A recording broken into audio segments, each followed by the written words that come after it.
Makonine était un homme, un génie. Il y avait toujours ce mystère qui planait autour de son personnage. Je suis rentré dans un décor à la Jules Verne et M. Makonine s'est mis à l'orgue. C'était un personnage extrêmement attachant. Il était resté russe, profondément amoureux de son pays. J'ai senti que j'avais affaire à un inventeur, c'est-à-dire une personne habitée par une idée. C'était un ingénieur de grand talent. Il a apporté à notre pays des inventions extraordinaires. On se demande, mais comment ça se fait que tout le monde l'a abandonné? Makonine a été évincé de la scène et ses travaux sont tombés dans l'oubli. Il avait certainement une peur panique d'être dépouillé de son invention.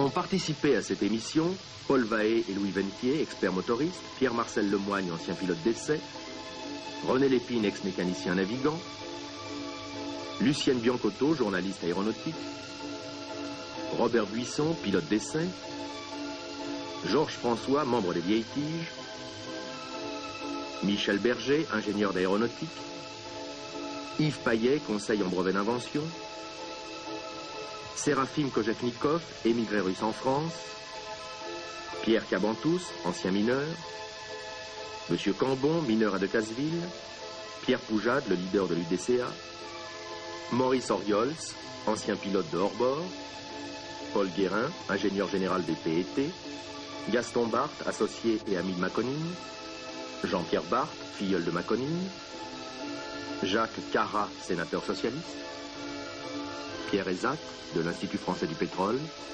Michel Dekex, journaliste, André Noël, dessinateur en aéronautique, Valentina Generozov, infirmière à la retraite, Monsieur de Bratke, ancien directeur du Pont Secours. Saint-Pétersbourg, capitale de la Russie des Tsars. C'est là que naît Ivan Makonine en 1895. Son père, professeur de mathématiques et riche propriétaire, meurt ruiné en 1900. Makonine connaît la misère et la faim avant d'être accepté dans une école de l'État. Il a 15 ans. Nous avons été à une même école militaire, école du génie militaire Nicolas, à Saint-Pétersbourg. Il y reste 4 ans, étonnant ses maîtres par sa culture scientifique et son génie inventif. En 1914 éclate la Première Guerre mondiale. La Russie doit défendre ses frontières contre l'Autriche et l'Allemagne. Après la sortie de l'école, il n'a pas été envoyé au front, comme nous tous, mais était affecté à un centre de recherche scientifique d'administration de l'artillerie. Makonine y invente des balles perforantes, des torpilles aériennes, des obus autopropulsés. Les commandes de l'état-major dépasseront 120 millions de roubles et le tsar lui concédera 10% de royalty. Lorsque prend fin la guerre, Russes et Allemands fraternisant sur les champs de bataille, Makonine est fabuleusement riche. La révolution surprend l'ingénieur dans ses laboratoires. Mais la science l'intéresse plus que la politique. Aussi accepte-t-il de mettre ses idées au service du pouvoir bolchevique. Les transports étant désorganisés, les locomotives détruites, les relais de combustible inexistants, Makonine imagine un électro-train sans accumulateur, trolley ni caténaire qui doit relier Petrograd à Moscou, 650 km sans s'arrêter pour se ravitailler. Malgré le scepticisme des ingénieurs des chemins de fer, l'inventeur persuade le soviet des ouvriers de l'ex-usine Yanosov de la justesse de ses vues et 3 mois plus tard, l'électro-train est prêt. Le secret de Makonine, un nouveau carburant issu du mazout brut et qui, traité à bord même du train, actionne une génératrice transmettant son énergie à des moteurs électriques répartis sur les essieux de chaque wagon. En octobre 1919, l'électro-train conduit par son inventeur relie Petrograd à Moscou à plus de 100 km/h. Pendant 2 années, Makonine sillonnera ainsi le territoire de la République des Soviets, accrochant à son train convois spéciaux et wagons officiels. Pour l'encourager, le comité des inventions lui accordera une prime exceptionnelle de 30 millions de roubles. Mais le jeune savant est épuisé, physiquement, moralement. À Moscou, il demande audience au chef de la police politique des soviets, Félix Dzerzhinsky, qu'il a connu à bord de son train. Et c'est grâce au fondateur de la Tchéka qu'il peut quitter son pays en décembre 1921. Makonin arrive à Paris au début de 1922. Il a 27 ans. Il a converti sa fortune en bijoux et pierres précieuses, aisément transportables et monnayables. Il est plusieurs fois millionnaire en francs or. Il s'installe d'abord près du Trocadéro dans un petit hôtel particulier avec sa femme, une chanteuse d'opéra qu'il a épousée au début de la guerre. Sa femme était une grande cantatrice, connue dans le monde entier, Ermolenko Lyuzhina, son nom de vedette comme cantatrice. Elle a même chanté à l'opéra. C'était une femme extrêmement belle qui avait un succès extraordinaire lorsqu'elle chantait. Il acquiert un hôtel particulier, aujourd'hui disparu, dans la plaine Monceau et accueille le tout Paris des arts comme de la politique. Il recevait en grand seigneur. En grand seigneur, il avait le goût du luxe, il avait un certain faste, il était toujours très élégant, homme du monde, ayant des connaissances très vastes sur des tas de sujets. Lorsqu'il est venu en France, il avait une grosse fortune. Il avait beaucoup de bijoux, énormément de bijoux, et c'est avec ces bijoux qu'il a réussi à pouvoir, en les monnayant, continuer à faire les essais et la mise au point de ses inventions. Makonin propose à la direction de l'artillerie ses brevets russes et les plans d'une fusée à étage. À la guerre, le général Morin décide de tester le nouveau carburant que Makonin a déjà expérimenté en Russie et l'introduit au ministère de la Marine.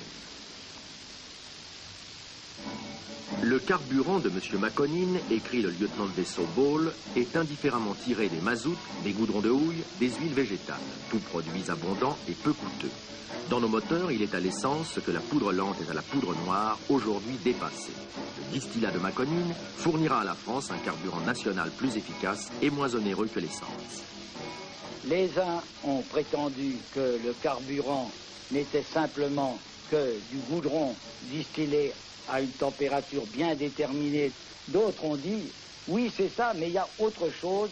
Makonin a une astuce, a un secret, a une idée de catalyseur qui fait que l'on obtient du produit de meilleure qualité et en plus grande quantité à partir d'un même produit de base. Le carburant qu'il sortait était un carburant ininflammable et qui représentait pour l'aviation un apport extraordinaire. L'inventeur en fit souvent la démonstration, éteignant de l'essence enflammée avec son carburant.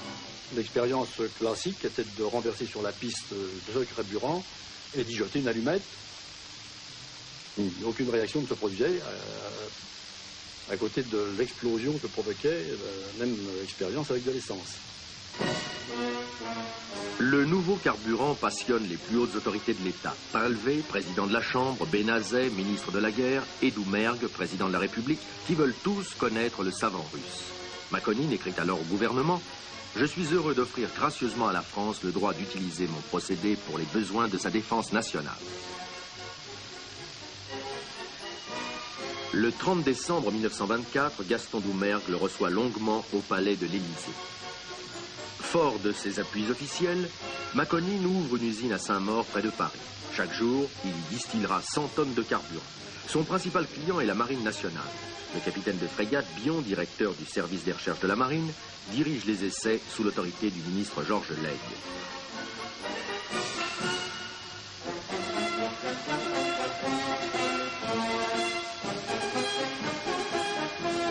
Georges Laigle, ministre de la Marine, croit en Makonin qui peut procurer à la France le carburant national dont elle a tant besoin. Gendre du commandant Bion, M. Paul Guérin conserve soigneusement dans ses dossiers les archives de cette époque. Il y a eu 3 sortes d'essais faits. Il y en a eu de faits par le ministère de la Marine sur des vedettes à Cherbourg d'une part et sur des moteurs fixes à l'arsenal de Toulon. Il y a eu des essais faits par le ministère de la Guerre, spécialement sur des camions et sur des moteurs fixes. Les essais les plus complets se déroulent à la base navale de Cherbourg. 2 chasseurs de sous-marins sont mis en compétition. Le premier, d'un modèle ancien, est alimenté au carburant Maconie. Le second, plus récent, à l'essence normale. Le premier distance cependant le second tout au long des 6 heures d'essai, et il en sera de même lors de nombreuses expériences similaires. La marine analyse le carburant, teste son ininflammabilité, l'expérimente sur les camions de l'arsenal, sur des vedettes et sur des torpilleurs saisis à la marine allemande après la guerre.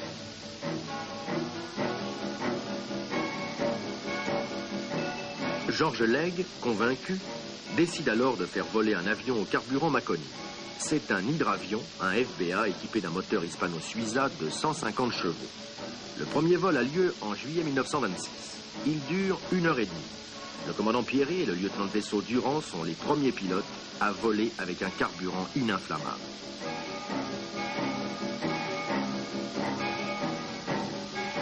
Responsable de cette campagne d'essai, le commandant Bion rend compte directement à son ministre, rédige des notes, demande la poursuite d'une expérimentation à laquelle il croit chaque jour davantage.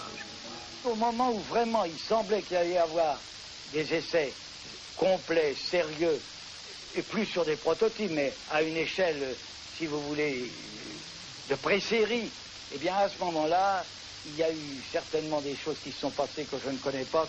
Mon beau-père a été retiré du service de recherche de la marine et envoyé en mission à New York. Mon beau-père avait pris une position assez nette, disant « il y a quelque chose, je ne sais pas quoi, Maconie ne veut pas le dire, mais avec des essais sérieux et complets, je pense qu'on pourra prendre une décision en connaissance de cause. » Mais à ce moment-là, on peut dire que le ministère de la Marine y croyait. Ignorant ce qui se trame derrière son dos, le savant russe va de l'avant. Il a créé la compagnie des carburants Maconine, multiplié les démonstrations publiques et, sans attendre l'homologation, décide de commercialiser son invention. Déjà à Paris, des voitures particulières ainsi que les camions de livraison d'un grand magasin roulent régulièrement au carburant Maconine. Les groupes électrogènes et les vedettes de l'Île-de-France ont choisi ce carburant. Pas d'essence, nul danger d'incendie, affiche la Transat. Les compagnies d'aviation privée suivent le mouvement. Les messageries aériennes, puis Air Union, effectuent plus de 40 heures de vol. Mais les services techniques interdisent ces essais, le carburant n'étant pas encore officiellement homologué. Début 1927, à Cherbourg, à Vincennes, à Toulon, les expériences officielles sont pratiquement au point mort. Pour qu'elles reprennent, certains députés interpellent violemment le gouvernement. Ils obtiennent la création d'une commission d'enquête. Alors seulement, les essais reprendront, sur des avions militaires cette fois. Et puis, il y a eu enfin des essais très complets faits sur des avions, en particulier sur un Goliath. Pendant des heures de vol, ces avions ont réussi à remplir toutes les formalités qui avaient été exigées par la direction technique industrielle. J'ai là le procès verbal tout à fait officiel, montrant qu'un Goliath avait, entre autres, au cours de 9 essais, effectué plus de 30 heures de vol. Il y a 50 ans, j'étais pilote au 34e régiment d'aviation du Bourget. Nous volions sur Breguet 19 A2. Et lorsque je suis arrivé, se terminaient les essais d'un carburant appelé carburant Maconine. Et apparemment, nous avons volé avec ce carburant sans modification particulière du moteur. Y avait-il peut-être un réchauffage du carburateur? Mais nous ne voyons pas de différence au fonctionnement du moteur par rapport à l'essence. Le 13 mars 1928, la foule se presse au Palais Bourbon pour connaître les conclusions de la commission sur le carburant Maconine. Le député rapporteur Gamard dénonce l'inertie, les mensonges, malfaçons, sabotages, tentatives de contrefaçon dont a été victime le savant russe. Il stigmatise les administrations investies par les pétroliers. Il invite le gouvernement à homologuer rapidement le nouveau carburant. Sur la foi des conclusions du rapport Gamard, Maconine croit la partie gagnée. Les Français aussi, qui se précipitent sur les actions de la compagnie des carburants Maconine, dont la cote en bourse ne cesse de monter.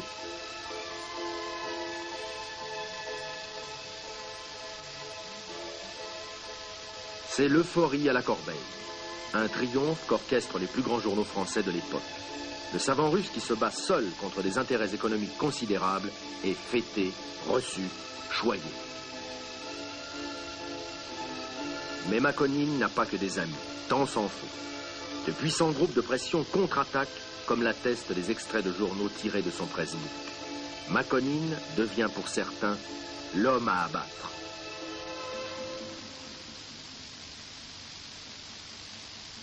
Il est certain que au cours des années 26, 27, 28, il y a eu des campagnes politiques, des campagnes techniques, il y a eu des discussions passionnées, pas toujours très honnêtes d'ailleurs, il y a eu des essais qui vraiment n'ont pas marché parce que les gens ne voulaient pas que ça marche. On a accusé Maconine d'être un voyou, d'être un escroc, on a accusé au contraire des officiers de marine, de brillants officiers généraux, au contraire, d'avoir trahi, d'avoir vendu le secret de Maconine, ou d'autres, au contraire, ont été accusés de faire des pires vilainies pour empêcher Maconine de sortir son carburant. Il est évident que les pétroliers étaient sûrement plus forts que lui, puisqu'il n'a pas réussi. On peut dire qu'on avait raté l'occasion au moment où l'inventeur avait réalisé ce carburant synthétique dont on peut se demander s'il n'a pas été empêché d'être utilisé par les grands cartels pétroliers qu'une telle invention pouvait gêner. La fin est proche. Le Trésor public met la compagnie Maconine en faillite. La justice ferme son usine pour pollution. Le ministre Bokhanovski interdit le carburant. Il mourra 2 mois plus tard dans un accident d'avion, carbonisé. Ivan Maconine se remet au travail. En septembre 1929, il fait breveter un avion à surface portante variable. Ses ailes télescopiques coulissantes lui permettent de modifier en vol l'envergure de l'appareil. L'idée de Maconine en soi était très bonne, car le fait effectivement d'avoir une aile à allongement variable permettait d'obtenir ce résultat d'un avion qui pouvait aller vite en vol et aller lentement en présentant un gros coefficient de portance dans les basses vitesses, c'est-à-dire décollage et atterrissage. Nous avons été à cette époque amenés à travailler sur une idée présentée par M. Maconine. C'était un avion à surface variable dont les ailes se déployaient latéralement, un genre d'aile à tiroir. Il est bien évident que ce projet était tout à fait nouveau, naturellement était soit défendu, soit combattu par certains cadres du service technique. Le savant fait appel à Durmont, chef pilote de la compagnie d'aviation Sidna, et les essais peuvent commencer au cours de l'été 1931. C'est un succès. Entre le 11 août et le 13 septembre, il décolle et atterrit 19 fois, totalisant 8h30 de vol. Maconine triomphe des sceptiques. Il obtient des services techniques de l'aviation son premier permis de navigabilité.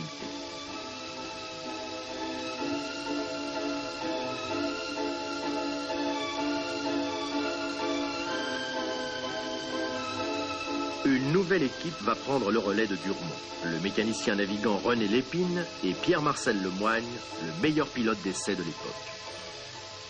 J'ai trouvé que vraiment cet homme méritait d'être aidé de la façon la plus complète pour qu'il arrive à obtenir la satisfaction de voir se réaliser l'exploitation de ce qu'il avait conçu, qui apportait certainement une grosse amélioration à la sécurité aérienne.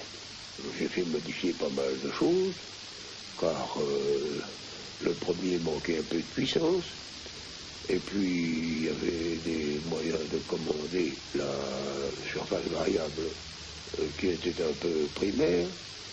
Les modifications que j'avais fait faire à René Lépine étant réalisées, j'ai terminé le marché que j'avais fait obtenir à Maconine, qui lui ont permis de toucher à ce moment-là 1 million sur cette catégorie d'essai. C'est le premier prototype qui a été fait comme ça, et qui aurait eu certainement un navire très important. Lorsque l'on a obtenu son marché de prime d'1 million, il fallait qu'il réalisât des performances supérieures au meilleur avion du monde, qui était à l'époque le Lockheed Electra, un avion américain.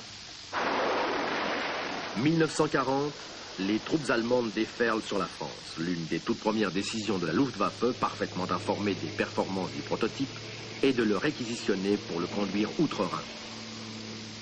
L'appareil était pratiquement au point en 1940 et les Allemands l'ont réquisitionné. À ce moment, nous avons fait tout ce que nous pouvions pour que l'appareil ne soit pas expédié en Allemagne. Il a été pris quand même en charge par Burtin, qui a essayé, lui, de l'emmener, mais nous avions fait quelque chose, tous les Français, de façon à ce qu'il n'arrive pas en Allemagne. Cet avion ayant décollé, s'est posé à Buc, et ensuite il a été abandonné par M. Makonin. À plusieurs reprises, le Feldmarschall Göring fait demander aux savants russes de collaborer avec le Reich. Makonin ne veut plus entendre parler de guerre. Il ne quitte son hôtel particulier que pour disputer de longues parties d'échecs avec son ami Barth. Jean-Pierre, le filleul de Makonin, se souvient de cette époque. Pendant la guerre, mon père avait mis sur le mur des cartes de l'Europe et nous avions des petits drapeaux où on marquait l'avance allemande, le retrait. Et mon parrain disait toujours, ils ne prendront jamais Bakou. C'était à l'apogée de l'avance allemande. Et le parrain qui nous disait, vous voyez, ils n'ont pas pris Bakou. Ils ont bombardé Astrakhan, mais ils ne passeront pas le Caucase, car lui connaissait ces régions. Il savait les difficultés qu'attendaient les Allemands et en plus la résistance du peuple russe. Tandis que la guerre se poursuit, Makonin, comme tous les Français, n'a plus d'essence et sa voiture reste au garage. Cela le fait rager et tout naturellement, il repense à son carburant. Makonin, qui avait des relations comme russe un peu tous les milieux, avait obtenu que les Allemands débloquent une quantité de 7 tonnes de goudron qui ont été fournies par le gaz de Paris et avec lequel il s'est mis à fabriquer du carburant. Pour fabriquer ce carburant, il nous a suffi de remplacer certains joints qui étaient en caoutchouc par de l'amiante. Nous avons distillé quelques milliers de litres qui nous ont servi après à faire des essais. J'ai roulé pendant la guerre avec du carburant Makonin sur une voiture spécialement équipée, l'équipement principal consistant d'ailleurs en des procédés de réchauffement de l'air avant la carburation et entre le carburateur et la culasse. Nous avions modifié une de ces voitures de façon à ce qu'il roule, lui, avec son carburant, ce qui marchait très bien et n'en prenait pas des modifications terribles sur la voiture. La paix revenue, Makonin découvre d'étranges analogies entre l'essence de synthèse utilisée par les Allemands et son propre carburant. Dans les V1, il reconnaît à peine amélioré le principe de ces torpilles aériennes de 1916.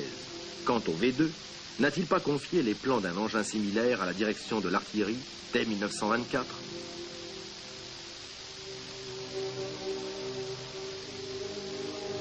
Après la guerre, sa femme, la belle Natalia, meurt des suites d'une longue maladie. Makonin refuse l'inhumation. Il la fait embaumer et allonger dans un cercueil spécial au couvercle de verre qu'il dépose dans la crypte de l'église russe de Paris.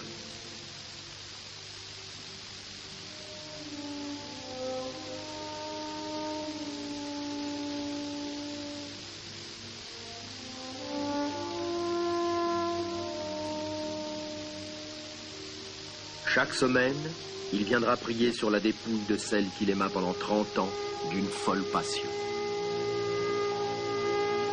Makonin se remet au travail. Son avion a été détruit.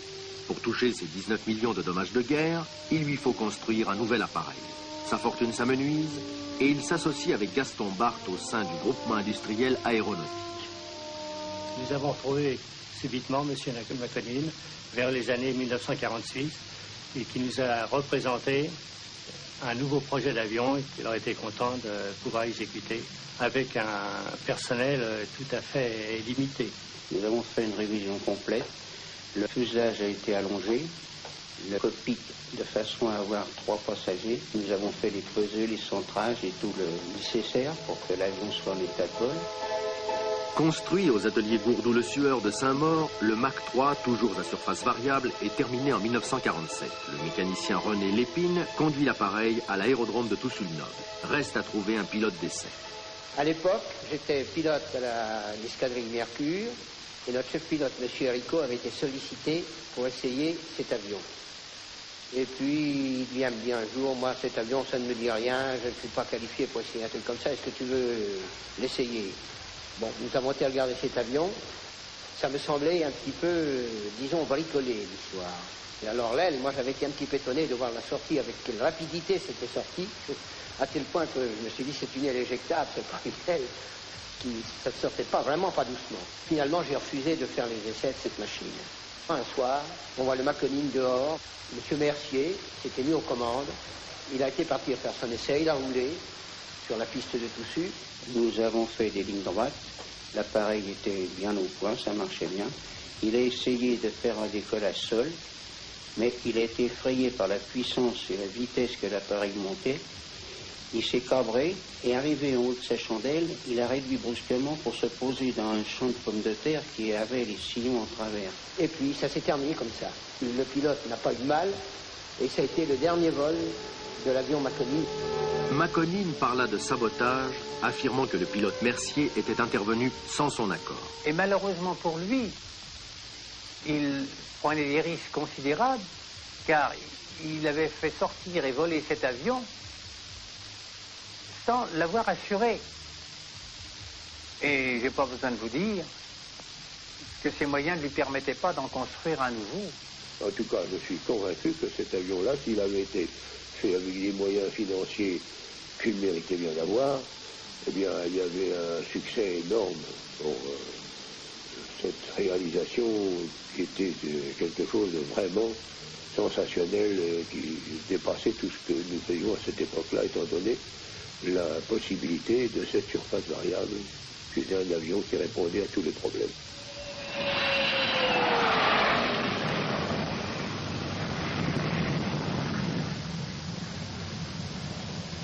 L'idée de Maconine était-elle utopique, comme certains l'ont affirmé, techniquement irréalisable, comme d'autres l'ont prétendu?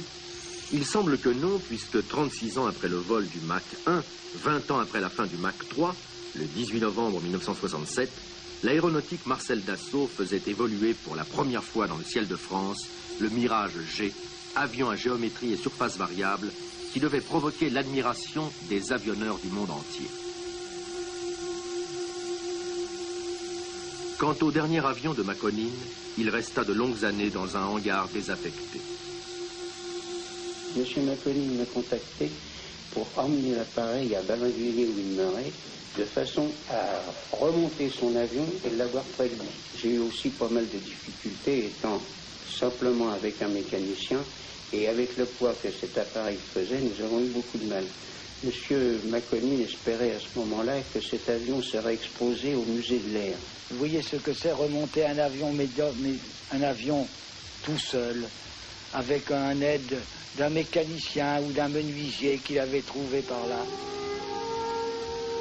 Tandis que l'avion pourrit dans son jardin de Balinvilliers, Maconine, ruiné, cherche toujours de nouvelles idées. Il va rendre visite à Yves Payet, son conseil en brevet d'invention.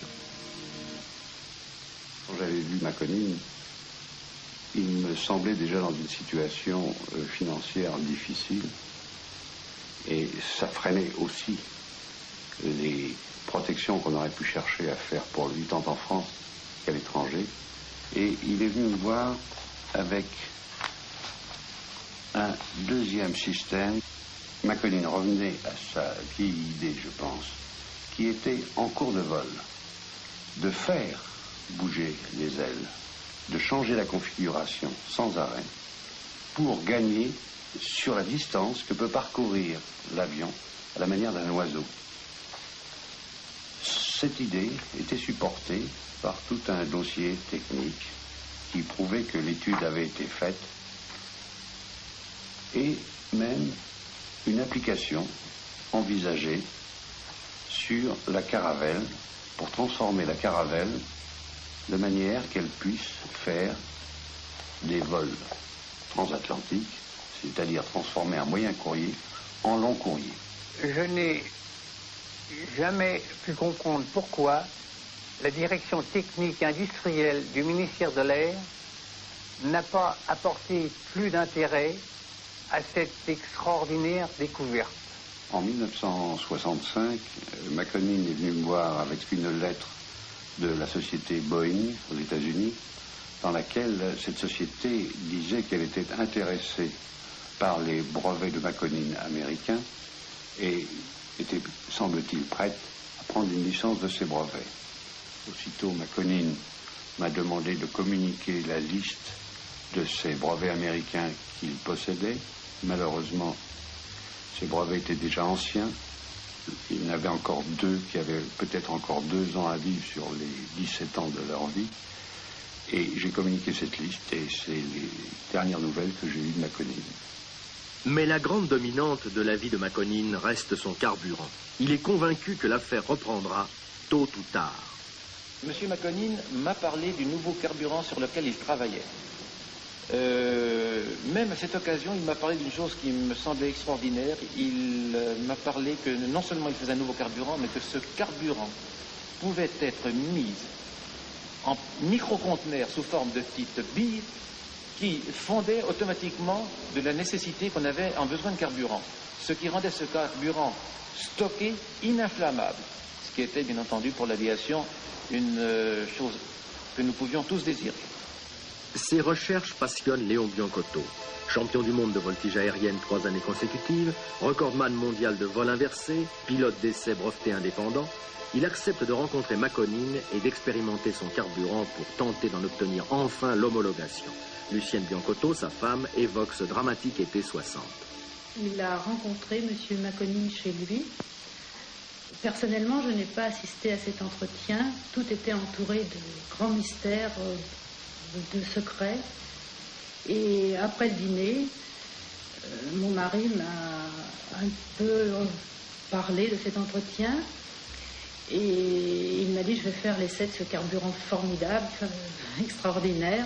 Je vais me rendre compte personnellement si vraiment il existe. Personnellement, j'étais assez inquiète, ne sachant pas de quoi il s'agissait. Mon mari n'avait aucune appréhension à faire l'essai de ce carburant. Il était ravi de pouvoir se faire une opinion personnelle sur une invention qu'on disait assez étonnante à l'époque. Il fallait faire le travail en secret, la nuit, car il fallait éviter d'intriguer les pétroliers. C'était une des raisons qu'on m'avait données, mais personnellement, je ne connais pas la raison exacte. Je me souviens qu'il souhaitait participer au championnat du monde de voltige aérienne qui se déroulait en Tchécoslovaquie en août 1960. Donc faire cette compétition avant de faire l'essai. En Tchécoslovaquie, Biancotto vole sur un Nord 3002, un avion français appartenant à l'aviation légère de l'armée de terre, un appareil un peu lourd, mais qu'il connaît parfaitement pour l'avoir étudié un an plus tôt au centre d'essai en vol de Bretigny.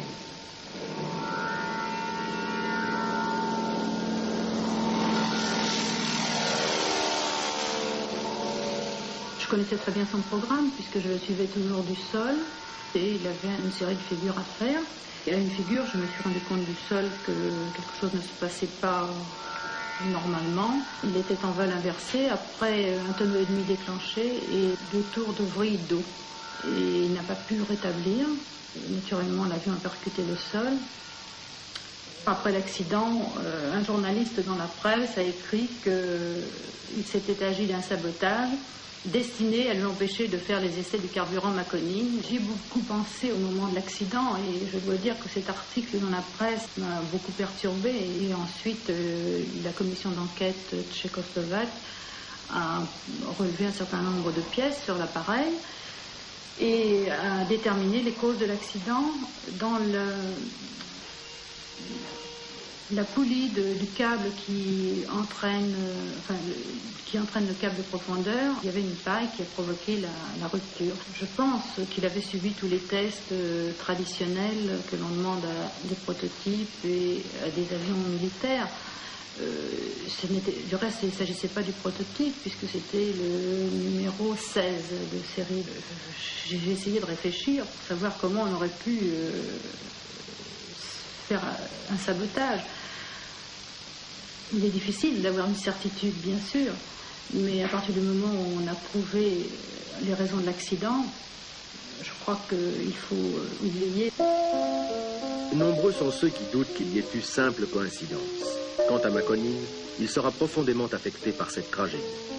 En 1960, le poujadisme secoue l'opinion publique. Leader d'Union et Fraternité française, Pierre Poujade, modeste papetier à Saint-Céré dans le Lot, a fait élire 50 députés à la Chambre. Orateur né, il attire les foules, attaquant les monopoles avec virulence. Maconine se rend à l'une de ces réunions. Au cours de ces meetings de vélodrome d'hiver, Maconine était présent avec certains de ses amis et il se prit à rêver que peut-être son projet aurait une chance d'aboutir. Et je fis donc sa connaissance et il m'expliqua tout l'intérêt que représentait son carburant qui, je le répète, était destiné à remplacer l'essence, à nous libérer de la tutelle des pétroliers et qui plus est, à permettre le développement de la carbochimie. Mais avant de m'engager d'une façon totale, je me suis tourné vers les amis qui, dans notre état-major, étaient des techniciens. J'ai voulu me documenter et bien m'assurer que c'était valable. Car je ne me suis pas du tout illusionné sur les difficultés que j'aurais. À partir du moment où le carburant Maconine peut me donner la possibilité d'utiliser ma voiture de la même façon et peut-être moins cher et dans l'intérêt national, eh bien je suis pour le carburant Maconine et tant pis si cela ne correspond pas aux intérêts des pétroliers.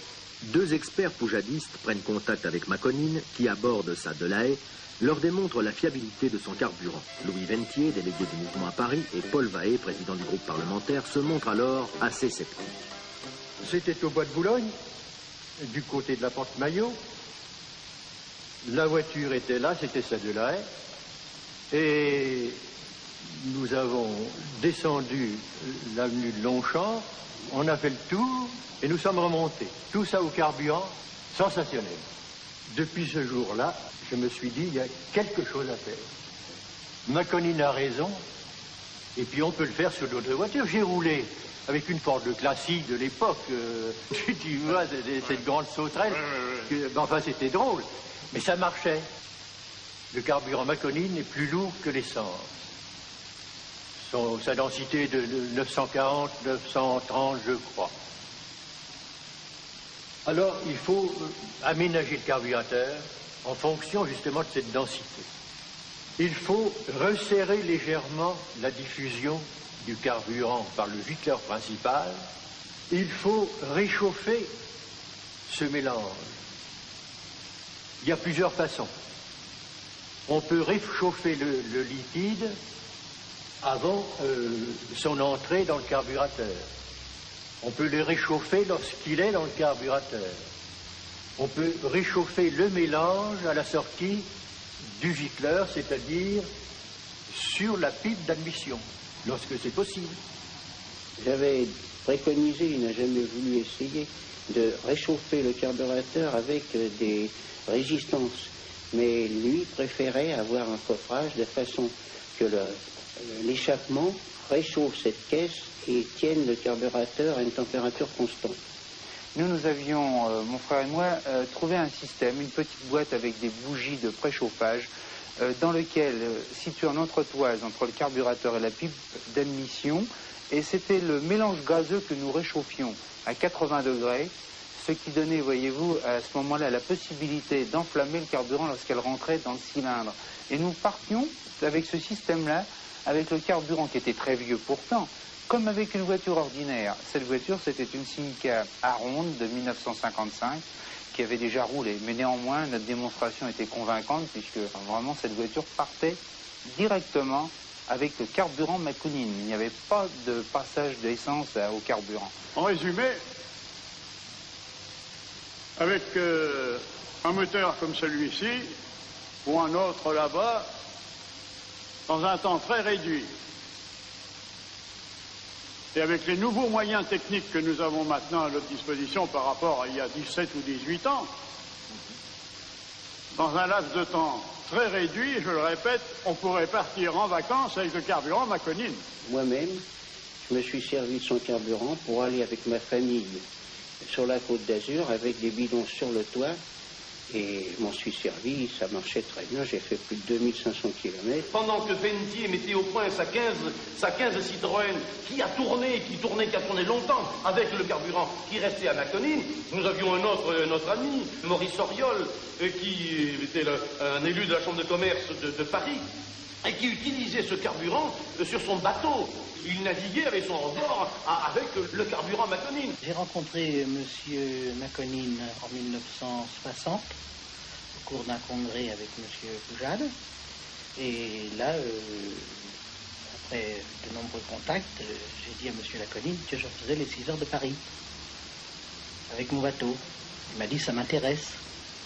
J'ai dit moi je veux bien, nous avons fait des essais au port de Bonneuil. Et nous avons tourné avec 50% de carburant. 50% essence, 50% de son carburant. Et là, je n'ai eu aucun problème. Tout de suite, j'ai dit, mais il faut aller sur le tas. Et le tas, c'est Decazeville. C'est la région type, n'est-ce pas, qui convenait à la confrontation avec la vérité, avec la réalité de la vie. Parce que, à Decazeville, le problème de la fermeture des mines commençait déjà à poindre à l'horizon. Inquiets pour leur avenir, les mineurs de Decazeville débrayent, manifestent. Ils savent que dans l'esprit de la haute autorité de la communauté européenne, le charbon est condamné au bénéfice du pétrole, combustible plus noble. En 1962, nous avons eu la grève de 66 jours, et c'est là qu'en délégation, j'ai connu M. Maconine. J'ai pu apprécier M. Maconine par le projet pour faire vivre le bassin houiller. Nous avons fait des réunions, nous avons confronté Maconine avec les mineurs, nous l'avons confronté avec des représentants syndicaux, nous l'avons confronté avec des ingénieurs des houillères qui sont venus ici. Quand on a vu avec le maestria, il répondait, il fallait donc très rapidement passer à la réalisation. Et cette réalisation, c'était une première usine pilote qu'il fallait monter. Nous nous sommes tournés vers les autorités municipales. Nous avons trouvé un seul maire, celui de Firmy, qui nous a ouvert les bras. Et nous avons visité une usine désaffectée, qu'on aurait pu, Maconine s'en serait contenté. Enfin, or, vous connaissez la suite. Tout le monde a jugé que ce n'était pas sérieux, quoi. Alors que son plan était très valable. Les houillères s'y sont désintéressés. Et les trucks pétroliers, par derrière, ont fait tout ce qu'ils ont pu quoi, pour l'empêcher. Maconine prétendait faire du carburant à partir du charbon. Mais dans toutes les expériences antérieures, c'était toujours à partir des goudrons. Vous me direz, qui dit charbon dit distillation donnant du goudron, mais les qualités de charbon ont une grosse importance et à ma connaissance, je ne pense pas que le charbon de Decazeville aurait donné tellement de goudron. Il avait la possibilité de transformer aussi bien les goudrons que les charbons maigres, les charbons sulfureux, inemployables dans l'industrie, et il pouvait, en les distillant, faire le carburant. En 1962, c'était le pétrole qui primait surtout, le charbon était laissé de côté. Si on avait écouté M. Maconine, à l'époque, tout aurait bien marché. Moi, on m'a mis à la porte à l'âge de 50 ans, j'avais 3 enfants à charger. De 5000 mineurs, nous sommes arrivés à 500 mineurs, et le pays est arrivé à la décadence. Après 30 mois de lutte, Poujade renonce à se battre pour Maconine. Aujourd'hui, l'ancien papetier de Saint-Céré est l'heureux propriétaire d'un centre de loisirs de 100 hectares en Dordogne. Certains assurent qu'il l'a acquis avec les deniers de la trahison. Ceux qui disent que j'ai acheté la vallée heureuse avec l'argent des pétroliers, d'abord, ce serait un très mauvais placement pour les pétroliers, parce que pour acheter des garrigues, des maquis et des marécages, ils ont une façon de placer leur argent bien plus rentable. Et puis ensuite, la meilleure des réponses, c'est notre présence ici aujourd'hui. C'est que si l'affaire peut reprendre, moi je suis partant. Marqué par ce nouvel échec, plus seul que jamais, Maconine a épuisé ses dernières réserves de carburant dont la distillation remonte au lendemain de la guerre. J'ai revu Maconine à un autre moment, c'est le moment où l'usine du Landy qui fabriquait du gaz a été désaffecté, et je lui ai dit, eh bien, voilà, il y a des cornues, il y a des chaudières, il y a des filtres, faisons du carburant. Alors Maconine était assez emballé, et puis quand on lui a posé évidemment des questions précises, de savoir ce qu'il lui faudrait, comment ça marcherait, il s'est retiré. Un certain défaut, il faut bien le dire, existe avec les inventeurs, c'est une méfiance énorme, la peur qu'on leur prenne dans l'invention, une méfiance qui fait qu'ils n'osent même pas se confier totalement à leur conseiller en brevet, qui est pourtant là pour essayer, j'allais dire, de faire accoucher l'invention. Maconine, dans sa méfiance bien connue, n'a jamais voulu mettre dans ses brevets ni des questions de température, ni des questions de pression, ni des questions de catalyseur. Maconine ne voulait pas donner les informations pour lesquelles il me disait « Je ne puis fournir d'indications précises relativement au catalyseur employé.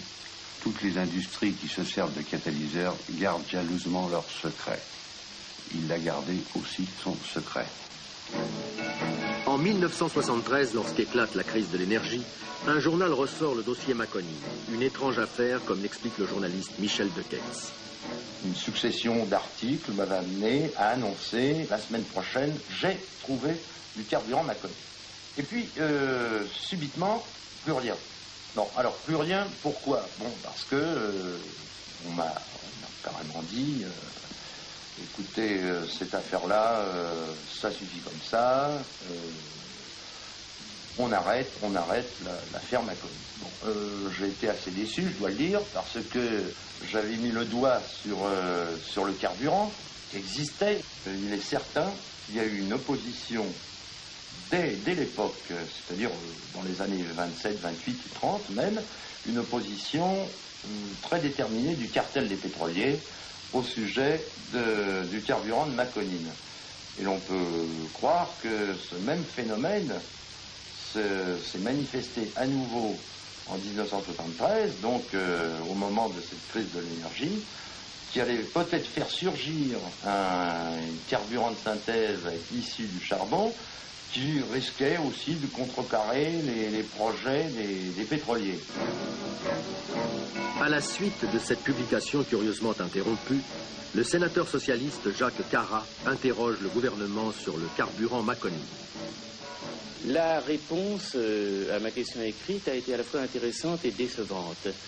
Intéressante parce que le gouvernement reconnaissait le sérieux de cette invention, alors que jusqu'à présent, on avait semblé la prendre à la légère, et un peu décevante parce qu'on nous disait que ce carburant qui est à base de goudron de houille n'était pas intéressant pour la France dans la mesure où la houille venait à manquer. En réalité, les réserves de charbon en France et dans le monde sont considérables, alors que les puits de pétrole seront taris dans moins de 30 ans. C'est pourquoi les compagnies pétrolières, à leur tour, travaillent sur des carburants de remplacement issus de la houille, comme nous l'explique M. Ezat de l'Institut français du pétrole. Nous n'avons pas retrouvé dans les archives de l'Office national des combustibles liquides, qui était un des piliers sur lesquels a été créé l'Institut français du pétrole, de traces des travaux de M. Maconine. Néanmoins, de nombreux travaux avaient été faits sur des combustibles liquides issus de la houille. Alors, ce problème reprend aujourd'hui une grande importance, car les réserves de charbon connues sont d'un tout autre ordre de grandeur que celles de pétrole. On recherche de plus en plus à faire des produits liquides issus du charbon. Pour cela, différentes techniques peuvent être envisagées. Gazéifier le charbon, à partir des produits de la gazéification, créer soit des alcools de synthèse comme du méthanol, soit des carburants plus proches des carburants classiques, totalement de synthèse. On peut aussi extraire à partir d'un solvant et d'une adjonction d'hydrogène un pétrole synthétique, un brut synthétique, qui, par raffinage ultérieur, pourra donner des produits proches des produits actuels. N'est-ce point précisément un tel carburant qu'inventa Maconine dès les années 20? Nous avons pu nous procurer l'un des tout derniers échantillons de son carburant. Nous l'avons confié à un laboratoire officiel pour en effectuer l'analyse. Teneur en hydrogène, en carbone, en azote, en soufre. Pouvoir calorifique, point éclair, température d'allumage dans les cylindres, point feu, degré d'inflammabilité accidentelle. Bien que le distillat de Maconine remonte à plus de 30 ans, les spécialistes au vu des analyses considèrent qu'il s'agit d'un produit parfaitement fiable et qui pourrait servir de base à l'un des carburants de demain. Je dois dire qu'il y a un des points qui avait le plus frappé l'aviation et qui figure dans ces rapports, c'est que Maconine prétendait, et ça a été montré dans quelques essais, que son carburant était ininflammable. On voit tout de suite l'intérêt que ça aurait représenté pour les avions d'avoir à bord un carburant ininflammable. Je parle dans les conditions habituelles de température et de pression. C'est-à-dire hors des cylindres du moteur. Le carburant Maconine ne s'enflamme qu'à partir de 80 degrés. Il en va différemment avec l'essence, ainsi que le démontre cette expérience. En poussant un peu plus loin la distillation, on pourrait très bien faire en France, comme le faisaient les Allemands pendant la guerre, faire notre carburant nous-mêmes. Et je crois qu'à l'heure actuelle, ça apporterait une économie de plusieurs milliards pour notre pays si on distillait ces charbons qui sont inemployés. Il n'est pas normal que le carburant Maconine ne soit pas accepté et étudié, habilité, estampillé par les pouvoirs publics pour pouvoir servir la cause nationale. Alors il est navrant. Nous n'exploitions pas ce brevet, à moins que son brevet ne se soit perdu sous une citerne de pétrole. D'une manière générale, je ne crois pas que les inventeurs soient, à des exceptions près bien entendu, soient victimes de cabales de la part de tiers, d'organisations, de sociétés. Ils sont plus fréquemment victimes, d'une part, des circonstances. Les grands inventeurs n'inventent que rarement au bon moment. Ce sont en général et des inventeurs et des précurseurs. Et d'autre part, ils sont aussi victimes de leur tempérament. Ces échecs successifs, car au fond ce sont des échecs, et puis ces contradictions, jusqu'à un certain point, ces haines qu'il avait rencontrées, des gens qui, sans rien connaître à la question, disaient c'est un escroc, il ne pense qu'à prendre de l'argent. Et il était marqué, et alors à ce moment-là, ça a marqué son déclin. Il était là dans sa petite maison à Banavilliers, mais il se laissait aller. Il n'aimait pas d'ailleurs qu'on aille le voir, parce qu'il avait l'impression pour lui que c'était déjà la décrépitude. Lui qui était toujours si chic, si dandy, si aimable, qui dépensait largement là, on voyait, il avait des vieux vêtements, il avait des taches, c'était plus le même homme, c'était vraiment la fin. Maconine ne quitte sa retraite de Ballainvilliers que pour rencontrer les rares amis qui lui sont restés fidèles. Et puis il est parti, je dirais pas à la sauvette, car ce n'était pas un homme à démêler avec le bois, mais enfin, il a abandonné tout pour se réfugier dans une maison de repos où il retrouvait des camarades russes. On l'a vraiment laissé tomber avant qu'il se laisse tomber lui-même. Lorsque le 28 juillet 1966, Maconine arrive au Prompt Secours, maison de retraite pour Russes démunis, ses revenus sont en tout et pour tout de 12 francs par mois. Lors d'une visite dans sa chambre, il me montra des photos de sa vie passée et il me fit voir la maquette de son avion en géométrie variable. Il me parla longuement de ses inventions et des brevets pris en France et du carburant dont il était l'inventeur. Il était très chagriné que le gouvernement français n'ait pu reconnaître ses mérites. Je l'ai soigné comme malade souffrant d'un tas de choses. Rien de précis, aucune maladie grave à part le foie, évidemment un cœur défaillant, provoqué certainement par des excès. Il buvait de plus en plus, restant toujours absolument correct, même étant bien parti, mais quand même ça devait démolir la santé, c'est certainement ça qui l'a ruiné. Vers l'année 73, au début, il était devenu pensif.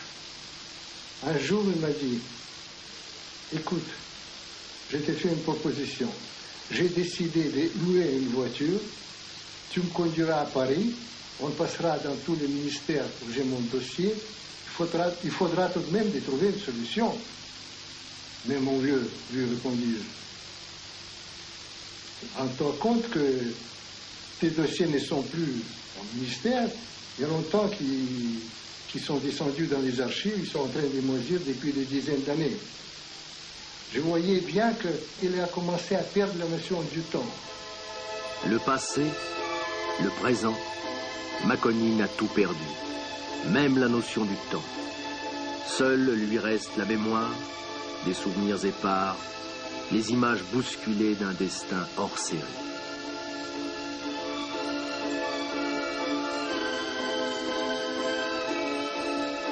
Maconine déposa 24 brevets d'invention, la plupart concernant la défense nationale.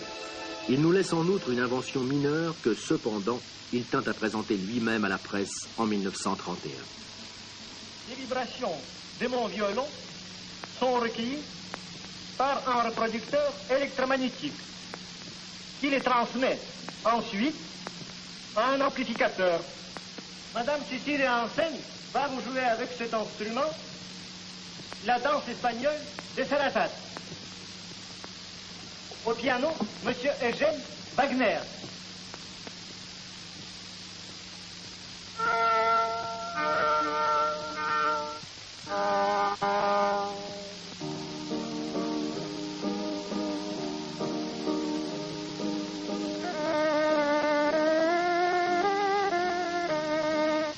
Image dérisoire mais combien pathétique d'un homme qui détenait sans doute la clé de l'indépendance énergétique des États dépourvus de pétrole.